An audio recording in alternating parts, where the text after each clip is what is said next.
नमस्कार दोस्तों। Point out the order of succession in following cases. तो इन इन जो निम्न केस दे रखे हैं इसमें ऑर्डर ऑफ सक्सेशन क्या होगा। तो मैरिड डॉटर, मैरिड सिस्टर और फादर दे रखा है आपका। तो सबसे पहले तो आपको समझना पड़ेगा कि रूल क्या है। रूल है आपका, those who are higher in entry will exclude the lower in entry. जो हायर है एंट्री में वो लोअर इन एंट्री को एक्सक्लूड करेंगे, यानी कि आपका जो पहले प्रेफरेंस उसको दी जाएगी जो आपका एंट्री में ऊपर है। फिर उसके बाद जो नीचे है उसको जो है एक्सक्लूड कर दिया जाएगा, उनको प्रॉपर्टी डिवॉल्व नहीं करेगी।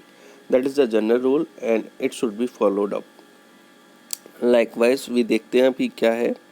तो order of succession in case of male bhumidhar dying intestate is given under 108। ये हम देख चुके हैं कि कोई भी भूमिदार अगर जो बिल नहीं बनाता है और इनटेस्टेड डाई होता है तो उसकी प्रॉपर्टी जो है क्या कहते हैं, ऑर्डर ऑफ सक्सेशन जो बता रखा है 108 में बता रखा है भैया।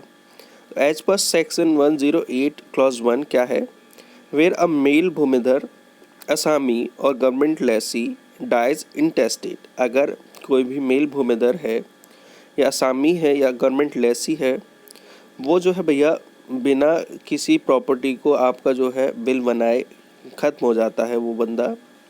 His interest in the holding, तो जो उनका इंटरेस्ट है होल्डिंग में, shall devolve upon his heir specified in section 108 clause 2। तो जो उनकी होल्डिंग में जो उनका इंटरेस्ट है वो किस प्रकार डिवॉल्व होगा, जैसा कि आपका 108 क्लॉज 2 में आपका बता रखा है भैया। तो अब आपका सेक्शन 108 क्लॉज 2 क्या कहता है कि जो ऑर्डर ऑफ प्रेफरेंस है जो स्टेटेड की गई है, जो बताई गई है, जहाँ those who are in higher entry are prefer to those who are in lower entry. मैं बता चुका हूँ, जो उच्च आपके एंट्री में है वो निम्न एंट्री को आपका जो है एक्सक्लूड कर देंगे। ठीक है, वो प्रेफर किए जाएंगे, उनको प्रेफरेंस दी जाएगी, उनको जो है वरीयता दी जाएगी भैया। तो in the above question 3 types of heir are mention. कौन कौन से आयर मेंशन है क्वेश्चन के हिसाब से। तो आपका मैरिड डॉटर है जो कि आपका क्लॉज सी में दे रखा है, यानी एंट्री सी में दे रखा है 108 क्लॉज 2 की। और मैरिड सिस्टर है, एंट्री आपके एच में दे रखा है 108 क्लॉज 2 की। और आपका फादर है जो कि एंट्री बी में दे रखा है 108 क्लॉज 2 की। अब जब आप ये एंट्री पढ़ोगे ना तो आप अपने आप भी जो है रीजनिंग इस्टेब्लिश कर पाओगे कि क्यों कौन को पहले दे रखा है। ठीक है, देखो डायरेक्ट कनेक्शन के ऊपर है सेम बात। ठीक है, वैसे तो फादर और डॉटर का डायरेक्ट कनेक्शन है, but here the daughter is not unmarried daughter. Here the in question daughter is क्या कहते हैं आपका मैरिड डॉटर।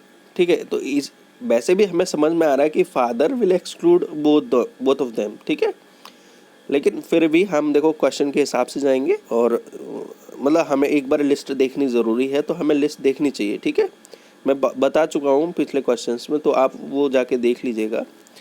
तो एंट्रीज़ आपको याद रखनी मस्ट है। ठीक है, ऐसे क्वेश्चन आपका देखो हिंदू सक्सेशन एक्ट में भी आपके पूछ लेते हैं और ये लगातार पूछते आए हैं यूपी में तो ख़ास तौर से। तो आपको भैया सक्सेशन तो इधर पढ़ना है उधर भी पढ़ना है, और देखो एक तरफ पढ़ लोगे तो दूसरी तरफ आसान हो जाएगा। ठीक है, पढ़ना है, ये छोड़ना है नहीं। Doctrine of rather and all भी पूछता है मुस्लिम लॉ में। तो ये चीज़ें आपका प्रैक्टिकल क्वेश्चन होते हैं, उनको करके आप जाते हो तो आपको ठोस नंबर भी मिलते हैं और बहुत अच्छी चीज़ होती है। मैथमेटिकल कैलकुलेशन होती है, इसमें कुछ ज़्यादा बड़ा कुछ होता नहीं है, बस रीजनिंग स्टेब्लिश करनी पड़ती है आपको।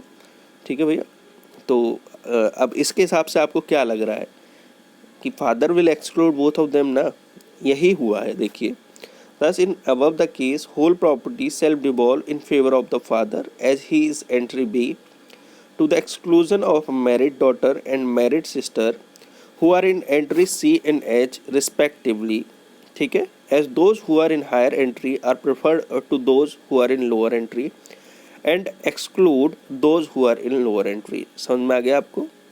देखिए इसमें यही कहा है कि सारी प्रॉपर्टी है वो फादर के में डिवॉल्व कर जाएगी और वो एक्सक्लूड कर देगी मैरिड डॉटर, जो विवाहित पुत्री हैं, और विवाहित जो बहन है उनको एक्सक्लूड कर देगी, जो कि आपका क्रमशः एंट्री सी और एच में दे रखा है।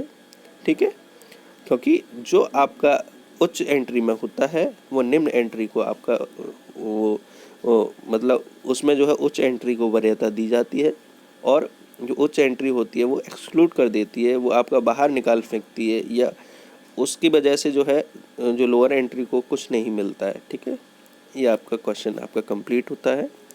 अब देखते हैं हम क्वेश्चन, नेक्स्ट क्वेश्चन क्या है आपका। Question is point out the order of succession in the following cases.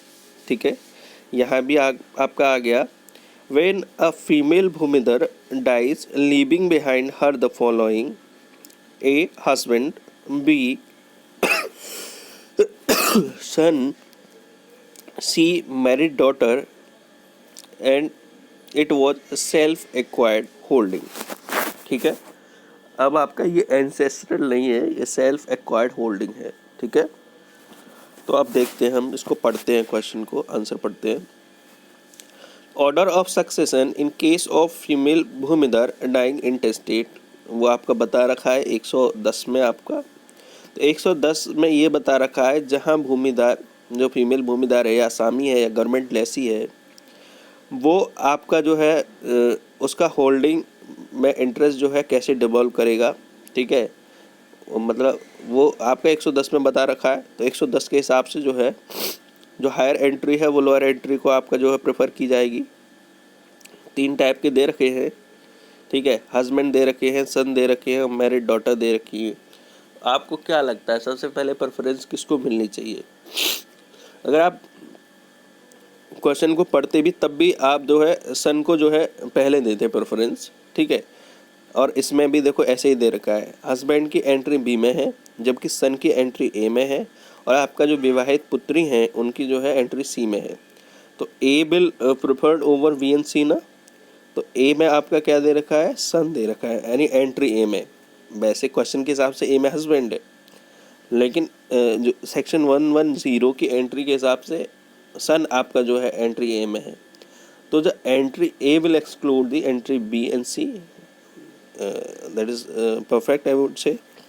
तो thus in the above case, अतः जो ऊपर दिए हुए केस में होल प्रॉपर्टी सेल डिवॉल्व,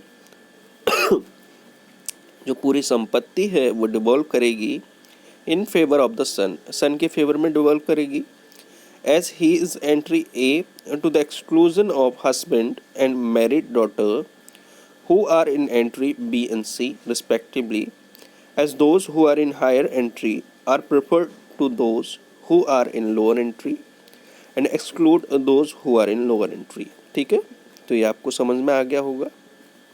जो फिर से वही रूल है, जो आपका उच्च स्तर की एंट्री में होते हैं वो एक्सक्लूड कर देते हैं निम्न एंट्री को, और उच्च स्तर वाली एंट्री को आपका जो है वरीयता पहले दी जाती है क्योंकि वो आपका हायर एंट्री में है। उसके बाद नेक्स्ट क्वेश्चन देखते हैं। Write a short note on suit for a division of holding, who can sue for division of bhumidari holding, who are the necessary party to such suit. ठीक है, देखिए इस क्वेश्चन को ना आप नॉर्मली पढ़ भी सकते हैं, लेकिन इस क्वेश्चन को समझना बहुत ज़्यादा ज़रूरी है। पहले तो है कि suit for division of holding पे शॉर्ट नोट लिखिए। शॉर्ट नोट लिखने को आता है तो देखिए आपको एक पैरा लिखना होता है मस्त सा, और हो जाता है आपका आंसर। बट ये नेक्स्ट क्वेश्चन जो है और करके जो दे रखा है, who can sue for division of bhumidari holding, who are the necessary parties to such suit. अब आपको एक चीज़ समझनी पड़ेगी, सीपीसी में एक चीज़ होती है, पार्टीज़ होती हैं, पार्टीज़ में भी आपका इंटरेस्टेड पार्टीज़ होती हैं। मान लीजिए कोई मसला है, आपका कॉज ऑफ एक्शन कहीं अराइज हो रहा है, और उस कॉज ऑफ एक्शन से आपका जो है कोई पार्टी आपका जो है डायरेक्टली या सब्सटेंशियली आपका जो है अफेक्ट हो रही है उससे। ठीक है, और तो उनको जो है आपका सीपीसी आपका कहता है कि आप जो है पार्टीज़ बना लीजिए, जॉइंट पार्टी बन जाइए। ठीक है, और आप केस जो है साथ में लड़िए। ठीक है, क्योंकि मल्टीप्लिसिटी ऑफ लिटिगेशन को आपका जो है अवॉइड कराने के लिए सीपीसी का रूल है भैया कि भैया ज़्यादा सूट ना हो, एक ही सूट से काम चल जाए, क्योंकि कोर्ट को डिसाइड करने में आपका टाइम भी खर्च होगा अगर आप अलग अलग सूट लेके आएंगे। और देखो वेस्ट ऑफ टाइम तो भैया प्रीसियस टाइम ऑफ कोर्ट को भी सेव करना है, आपके प्रीसियस टाइम को भी सेव करना है, और जस्टिस आपको जो है कॉम्प्रहेंसिवली देना है। ठीक है, तो इस वजह से जो है आपका सीपीसी कहता है कि आपका भैया जब same he cause of action है और आपका जो है आप सेम ही अफेक्ट हो रहे हो आप उस चीज़ से, तो आप क्यों ना साथ आ जाओ। ठीक है, तो ये सीपीसी भी कहता है। तो यही है आपका जैसे मान लीजिए इसमें भी कुछ होता है, कुछ होती हैं प्रॉपर पार्टीज़, कुछ होती हैं नेसेसरी पार्टीज़। प्रॉपर पार्टीज़ वो होती हैं जिनका न आना और आना, ठीक है, वो आ जाए तो बहुत अच्छी बात है, ना आए तो केस अफेक्ट नहीं होता है। ठीक है, प्रॉपर पार्टीज वो पार्टीज होती हैं जिनका आना हो तो कोई बात ही नहीं भैया, अच्छी बात है वो आ गई है, ना आए तो केस अफेक्ट होता नहीं है। लेकिन नेसेसरी पार्टी के केस में क्या होता है भैया, अगर वो ना जोड़ी जाए तो आप कॉम्प्रहेंसिव जजमेंट नहीं दे पाते हो। ठीक है, उनका जोड़ा जाना बहुत आवश्यक होता है। ठीक है, इसी वजह से अगर वो न जोड़ी जाती हैं तो ऐसे केसों में जो है सूट को हम जो है अवॉइड करा देते हैं। ठीक है, क्योंकि नेसेसरी पार्टी नहीं जोड़ी गई, जो आवश्यक पार्टी है वही नहीं जोड़ी गई, तो फिर तो भैया आपका जो है इसे हम नॉन जॉइंडर भी कहते हैं, आपका non joinder of necessary party. ठीक है, तो इस केस में जो भैया सूट को अवॉइड किया जाता है। ठीक, ये यहाँ आप बेसिक थोड़ा बहुत समझ गए होंगे, बाकी सीपीसी में बहुत डिटेल में है ये चीज़ें, तो वो वहाँ आप पढ़ लीजिएगा जब आप कभी सीपीसी पढ़ेंगे तो। ठीक, मैंने सिर्फ ज़रा सा बेसिक उसको छू के निकला हूँ। उसके बाद आंसर आपका देखते हैं क्या है। Section 116 and 117 of the code, जो आपका सेक्शन 116 और 117 है कोड का, वो कंटेन करता है प्रोविज़न आपका जो है रिगार्डिंग डिवीज़न ऑफ होल्डिंग। यानी कि डिवीज़न ऑफ होल्डिंग जो है आपका 116 और 117 में दे रखा है। 116 आपका राइट देता है कि आप जो है भूमिदारी होल्डिंग के डिवीज़न के लिए आप सू कर सकते हैं। ठीक है, तो आपका देखते हैं क्या दे रखा है 116 में भैया। 116 आपका बताता है कि भूमिदार अपने स्वविवेक पे भूमिदार में sue for the division of the holding of which he is a co-sharer. जो भूमिदार डिवीज़न ऑफ होल्डिंग के लिए आपका सू कर सकता है जिसमें वो सहायक जो है किराएदार हैं या सहायक जो है उसमें शेयर रखते हैं। ठीक है, किराएदार इन द सेंस मैंने किराएदार बोल दिया गलती से, बट आप समझिए कि आप जो है सहभागीदार हैं उस चीज़ में। इन एवरी सच सूट, ऐसी सभी सूटों में the court may also divide the trees and other improvements existing on such holding. ठीक है, but where such division is not possible, the trees, wells and other improvements aforesaid and valuation therein shall be divided and adjusted in the manner prescribed. अब आप समझिए, मान लीजिए किसी भूमि पे आपने जो है पेड़ कर रखे हैं या कोई भी इम्प्रूवमेंट कर रखा है, इम्प्रूवमेंट इन द सेंस आपने कोई ऐसी चीज़ बना रखी है जो कि क्या कहते हैं आपका उस प्रॉपर्टी का हिस्सा है। ठीक है, तो ये उसमें कोई बढ़ोतरी आपने करा दी है, कोई चीज़ आपने मान लीजिए कोई दीवार बना दी है या कुछ भी आपने ऐड ऑन कर दिया है, तो अब जब आपकी प्रॉपर्टी आपका जो है डिवाइड हो रही है तो वो सारी मतलब जो ट्रीज़ हैं वो जो इम्प्रूवमेंट्स हैं उनको डिवाइड किया जाएगा। पहले तो ये देखा जाएगा weather these trees and these improvement can be divided or not. If they are divided then it is well and so, आप जाइए और कर दीजिए। ठीक है, आप अच्छे से कीजिए और मस्त रहिए। लेकिन अगर आप डिवाइड नहीं कर सकते इन द सेंस वो चीज़ डिविजिबल नहीं है, विभाजित नहीं हो सकती, तो उस केस में क्या करते हैं भैया, पहले हम जो है उसकी वैल्यूएशन निकालते हैं कि उसकी जो है कीमत कितनी है। जब हम उसकी कीमत निकालते हैं फिर उस कीमत को हम जो है आपका जो है क्या करते हैं डिवाइड करते हैं, और वो डिवाइड और एडजस्ट किस हिसाब से करते हैं जो कि कोड में आपका बता रखा है। ठीक है, उसी हिसाब से हम डिवाइड या एडजस्ट करते हैं। मान लीजिए कोड में दे रखा है इक्वली डिवाइडेड होंगे तो भैया ऑब्वियसली इक्वली डिवाइडेड होंगे। ठीक है, और जिस मैनर में आपका बता रखा है उसी मैनर में आपका वैल्यूएशन करते हैं। अब वैल्यूएशन के लिए देखो मैनर क्यों ज़रूरी है, वैल्यूएशन दो तरीके से होता है, एक होता है मार्केट रेट पे, एक होता है सर्कल रेट पे। ठीक है, अब मार्केट रेट पे आप करने पहुंच गए तो आपका बहुत रेट हाई जाएगा। सर्कल रेट के हिसाब से होता है कि इस सर्कल में भैया ज़मीन की क्या वैल्यू चल रही है, ठीक है। उस हिसाब से आपका जो है सर्कल रेट के हिसाब से वैल्यूएशन होता है। फर्दर, और आगे क्या दे रखा है वो देखते हैं। Further, one suit may be instituted for the division of more holding than so where all the properties to the suit other than gram panchayat are jointly interested each of the holding, and to every such suit the gram panchayat shall be made a party। तो सीधी बात है, एक suit हम institute कर सकते हैं, ठीक है, for the division of more holdings than, ठीक है, जो आपकी दे रखी है उससे अधिक होल्डिंग के लिए हम एक सूट दायर कर सकते हैं, जहां सभी पार्टीज जो हैं सूट की, यानी कि उसमें ग्राम पंचायत इंक्लूड नहीं की गई है, जिसमें कि आपका जॉइंटली इंटरेस्टेड है, ठीक है। तो आपका जो है ये सिंपली बात है, रिप्रेजेंटेटिव सूट के नेचर की बात कर रहा है। And each of holding and to each such suit to gram panchayat concerned shall be made a party. और अगर ऐसी में आपका ग्राम पंचायत से रिलेटेड है तो भैया उसमें ग्राम पंचायत को भी पार्टी बना देते हैं। सिंपल बात ये दे रखी है, सही है। उसके बाद Avinash versus additional commissioner Meerut division, इसमें क्या दे रखा है, ऑनरेबल कोर्ट ने क्या हेल्ड किया है वो देखते हैं। तो honourable court held that during the pendency of suit for the division of holding the parties can be restrained from alienating the land in dispute. तो नॉर्मली भी होता है भैया कि जब डिस्प्यूट विवादित प्रॉपर्टी है तो विवादित प्रॉपर्टी को आप एलिनेट नहीं कर सकते, आप ट्रांसफ़र नहीं कर सकते, ठीक है।